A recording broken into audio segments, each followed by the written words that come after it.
Hello, everybody. It's Mike Young, lifestyle nutritionist with aPlantBasedDiet.org. Welcome to chapter 34 on intermittent fasting.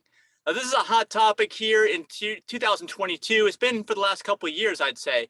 I'm 52 years old, and I've looked into it a little bit. I didn't really hear about it until the last couple of years. There have been books written on it.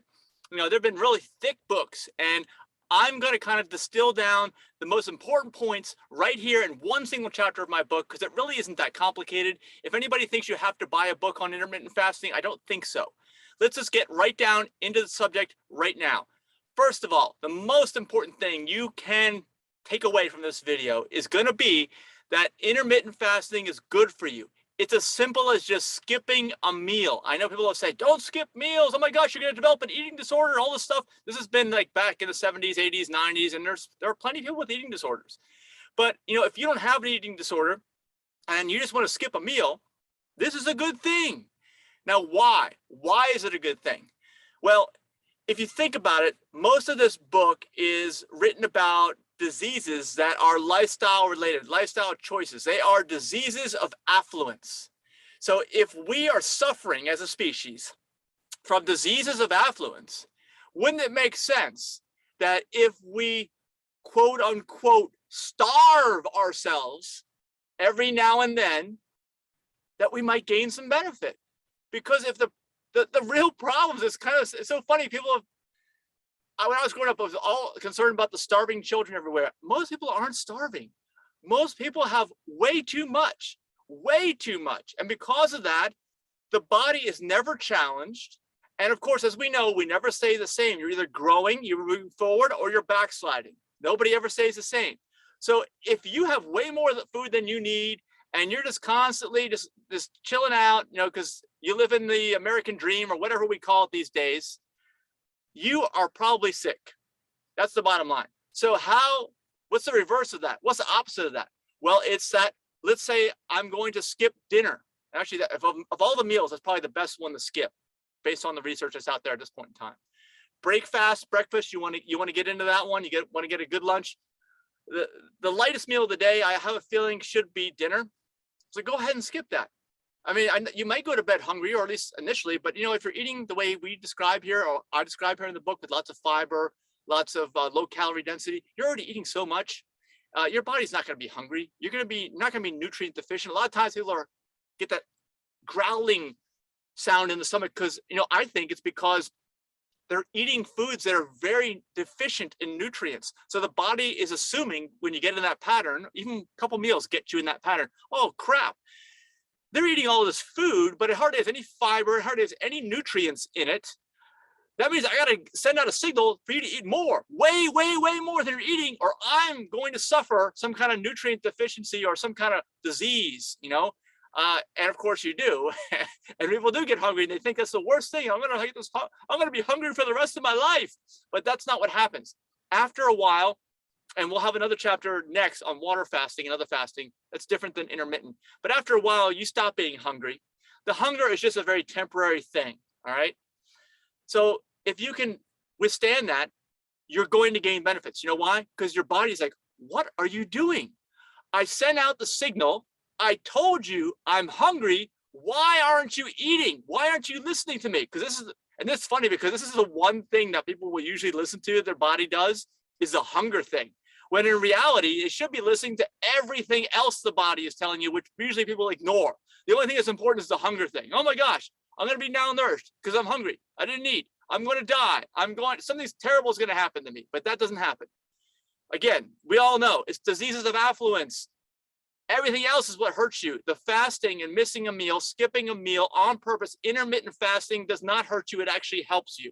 It helps you. There's no question about that. You know why? Because the body goes into what we call the healing mode. So it's not starving and dying and pain and torture. That's not it. It's the healing mode. That's what you weren't told when you were growing up. So I'm telling it to you now. Now, why is it the healing mode? You don't even need to know anything other than some common sense to think about why this will be the healing mode. Now, especially if humans have been around forever and ever, and we are only now in the last few generations having this life of abundance and prosperity beyond belief, and we never have to worry about ever going hungry again. Although we got all kinds of diseases like never before. We have the diet of kings and queens, which in the past, all the kings and queens, if you read the history books, they were all sick all the time. Because, so why do we aspire to be like that? I don't even know. It doesn't even make any sense to me. I guess it's sociology. I guess it's peer pressure. It's just ridiculous if you think about it. So go back to the intermittent fasting. With intermittent fasting, you are just basically going to shock your body just a little bit because it's calling out. You're not giving it to it. So it's thinking, oh no, I remember back generations ago when this happened, that could mean that I'm not going to eat for, a day or 3 days or a week. And so what do I need to do as a body? The body is just thinking inside it, and it's thinking, well, I need to optimize. I need to optimize internally because I may have very little to nothing to work with going forward. Because I'm sending out the signal to the human, and the human is not putting the food in. Okay, so I'm concerned now. This is your body talking. So this is the cue that it has to optimize. So it's going to work like never before. It's going to run things more efficiently than never before. It is going to pull all the fat reserves out. Do anything that was, you had all this abundance, so you had all this cancer stuff growing and all this other stuff.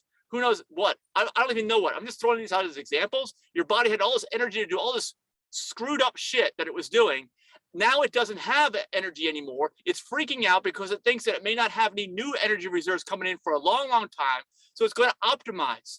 That's exactly what it does. It optimizes. So you are going to get better. You are going to get more into a balance point. You're not going to move away like everyone assumes, which is really bad to assume like this. You're going to get more. You're going to move to more of a balance point. You are just going to be, like I say in this book, the best version of you. This is what it does.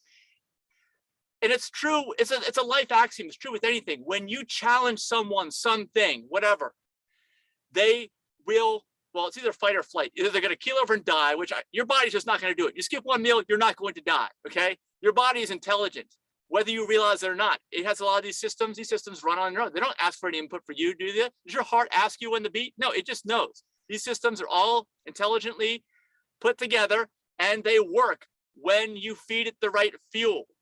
So even if you stop, especially if you were not eating right, but even if you were eating perfectly, it's going to force itself to optimize even more. Even it's going to kick it up to like a whole other level that it would never get to with you eating 3 meals a day.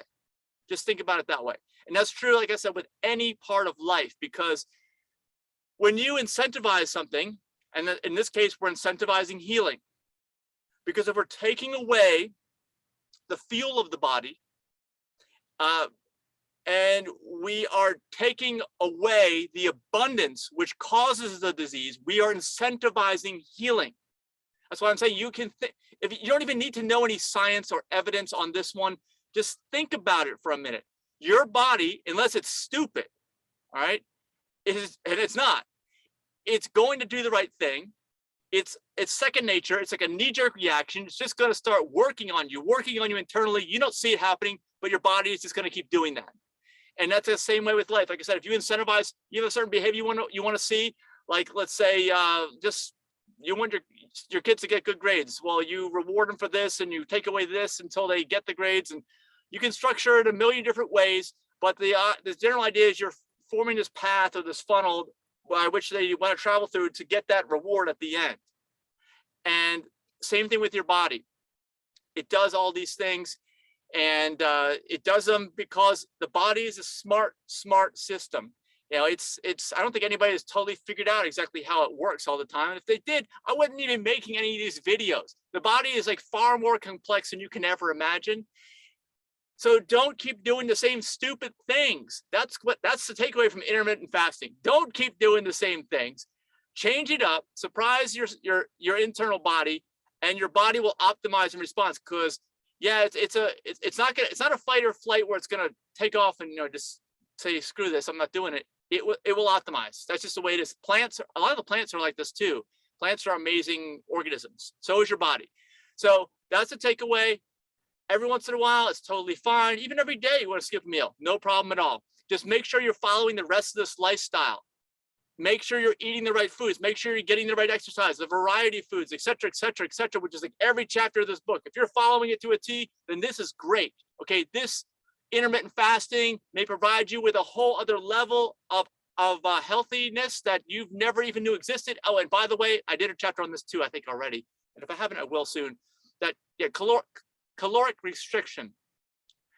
Skipping a meal, intermittent fasting, creates restriction in calories automatically. And it is known that animals and humans live longer. That's like one of the one things that they can say is absolutely related to longevity and health is a reduction in calories. So this will also do that. So there are so many benefits. I'd like to hear from you in the comments. Let me know if you've done intermittent fasting. Which meal do you skip? How often do you do it? Do you not even do it at all? But even if you don't do it, don't worry if you have to skip a meal. You can't have lunch this day. You can't have dinner this day. It's no problem because you're just doing intermittent fasting, even if it's involuntary, and even if it's unwanted, you're going to enter the healing zone and your body's going to thank you. So that's it. If you got some value, please click the like button. Of course, subscribe, hit the bell for notifications, and we'll see you in the next chapter, everybody. Whoop, trying to adjust this thing. Bye-bye.